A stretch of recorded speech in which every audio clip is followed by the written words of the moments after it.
Hey guys, Mark Rogers here. We'll see how this goes. Just gonna try to give my personal story and testimony, let you all know where I'm coming from, man. Uh, I grew up in a Christian home, was raised completely Christian. My father was a pastor, died when I was 2, but my mom remarried her high school sweetheart. He's my dad. He raised me and my brother as his own. So I had a dad. I didn't even know about that until way later.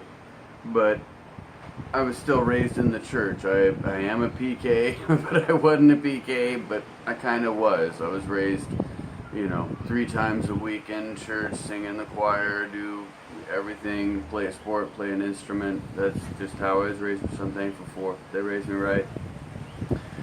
Was really, I did everything right my whole life. Was a good kid, 4.0 student. I was diagnosed ADHD, whatever they want to call it now, bipolar. They come up with a new name every 3 years. It's the same drug masked under different names. But I was put on Ritalin in 4th grade. Methylphenidate. Yeah, that was in the 80s. Hated it, hated all of it, but I still did everything right, man. Grew up straight, grew up strong, grew up in the church. Was part of the church clubs at school. Yes, I was a band geek, I was a choir geek, but I was raised right. I was raised to learn. And I had a 4.0 until I dropped out. Well, I got into things like, Art Bell, 1992, early high school, and just, made you really think everything over.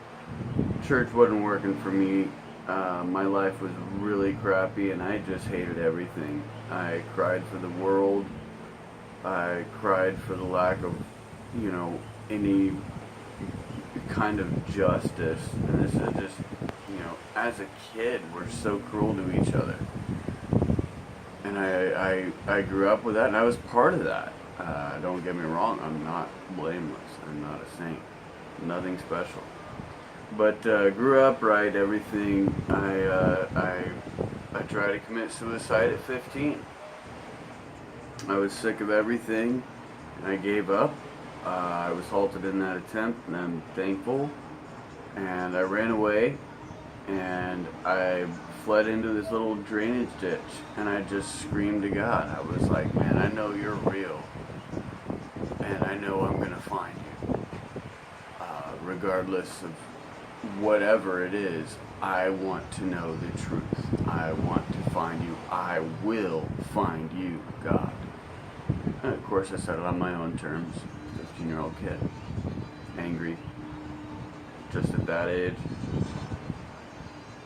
But still, I wanted to know the truth, and I still wanted to find God. So after that, things really went downhill.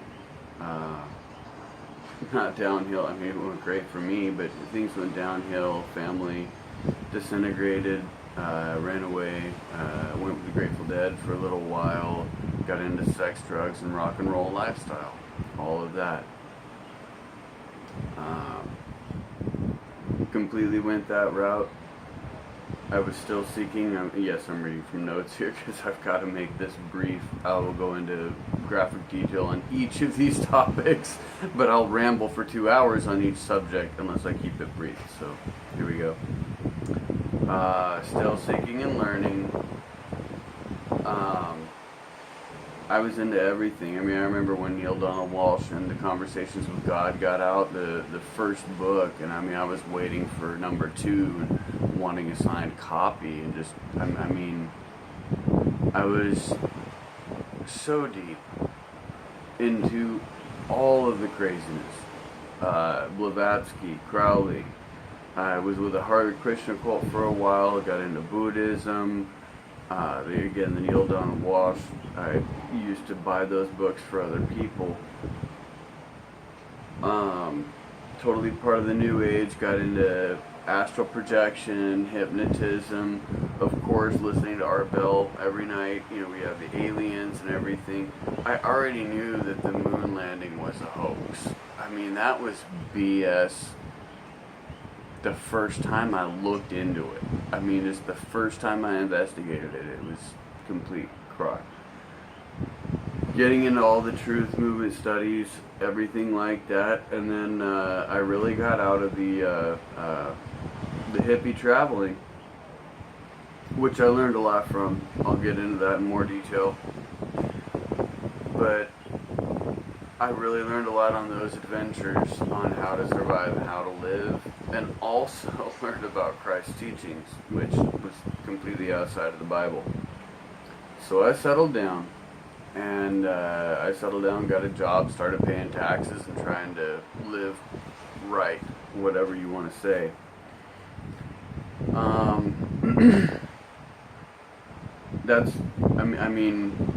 I still was always researching the truth. I still always kept the Bible as an open option. I could never deny the Torah. Being introduced to things like the Bible Code in the early 90s, if it's good enough for the CIA, it better be good enough for you, okay? That's a completely different story, but the Torah, the Septuagint, things like that, these are undeniable. So I couldn't debate the scriptures, but I completely debated everything about Catholic, pagan, Christian worship. There's no Sabbath. You celebrate Christmas and Easter, which are horrific holidays, completely satanic, and I will say that absolutely for a long time, while rejecting Christ and running away from God, not running away from God, but trying to find God in my own terms, which really doesn't quite work. But I wouldn't even acknowledge a Christian unless they worship the Sabbath. I'm like, well, okay, then you just celebrate Satanism and you call it Sunday worship, and I bet you love Christmas. Oh yes, that's the day of our Lord's birth, and I could only laugh. I became a semi-expert on the fallacies and the incorrectness of Catholic worship, and how it was a complete political system, and how it was created to manipulate the masses. I was preaching to that choir, bashing Christianity for how false it was for 20 years of my life. And you could never convince me to go back to that book. I believe the Torah was real. Don't get me wrong. The Septuagint, the Josh McDowell studies I've done, they had all convinced me. The Bible Code, the Torah Code, that's indisputable per the CIA. Again, the CIA isn't good enough for you. I'm sorry. You need to learn what's really going on in the world. But a lot of people don't even believe 9/11 was done by us. So I don't even know how to go there, but you all know that I've been that way before I came back into Christ. I didn't come back to Christ until 2010, late 2010. But even, early on, I was part of the 9/11 Truth Movement. We were handing out copies of Loose Change DVDs on the side of the road.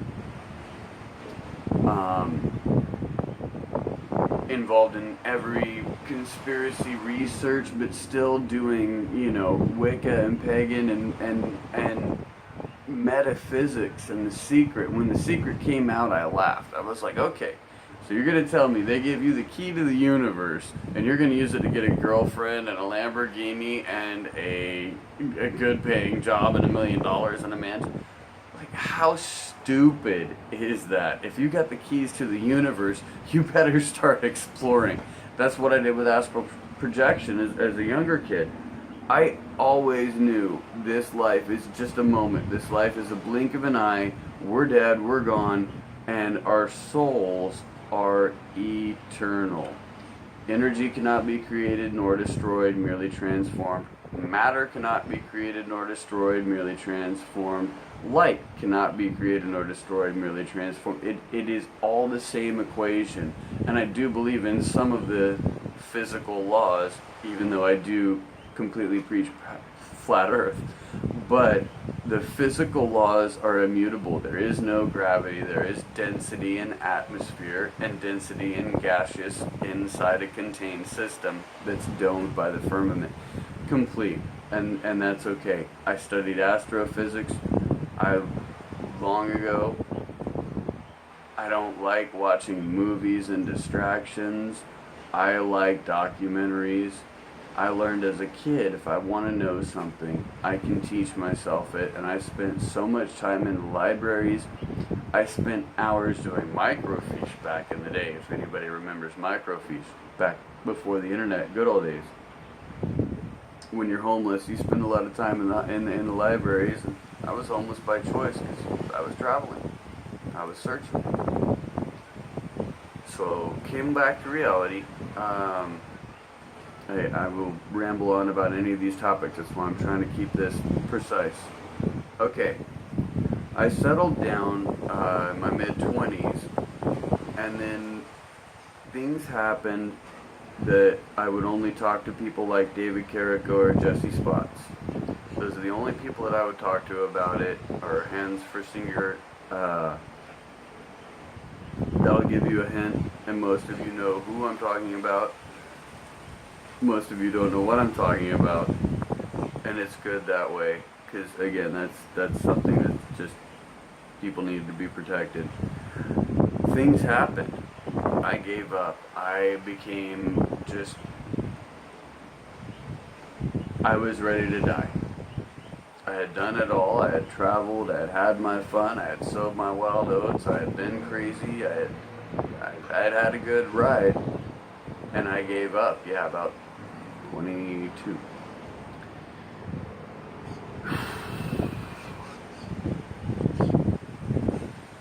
Just living to die. Drinking, smoking, partying. I mean, that's just, there was nothing else to do, no other focus in my life, and I really ran away from everything. I didn't trust any of my friends. I didn't trust any of my family. I ran away from everything. Bailed, moved cross country, did complete changes in my life, but still I didn't have the right direction, and I didn't care. I really didn't care about looking for the truth anymore. I was still all about learning the truth. I mean, that's just something that, Art Bell as a kid put into me, was just research it, and whether it's true or not, or whether you believe anything, or whether you buy into anything, you better do your own homework. Still always looking, of course, for the truth and for God. 9/11 happened. I'm gonna have to end this video because I'm limited to only 15 minutes, and I don't do editing, and I'm not gonna cut out any crazy stuff or do whatever, but I will do one more video that'll actually have my testimony. But that's my story up until 9/11. Again, just the bare bones, but it's been a wild and crazy ride. I've had some pretty cool adventures. I've had some pretty rough times. I've been in some great spots. I've been in some pretty scary situations. Again, I've completely come to the realization that it's all about God, and it's all about the scriptures. It's all about Jesus. And you need to be a judge for yourself on the scriptures and what they would say. And I will definitely get into that in more detail, because there's just so many things we do that's wrong. And I personally feel that's why it didn't work for me as a kid, and why I had to leave, and why I had to go traipsing off through the wilderness to be shown the truth. We'll get into a lot more of that next video, but I gotta end this one because I'm at 14. Sorry. Alright, love you guys. God bless you. Shabbat Shalom, by the way.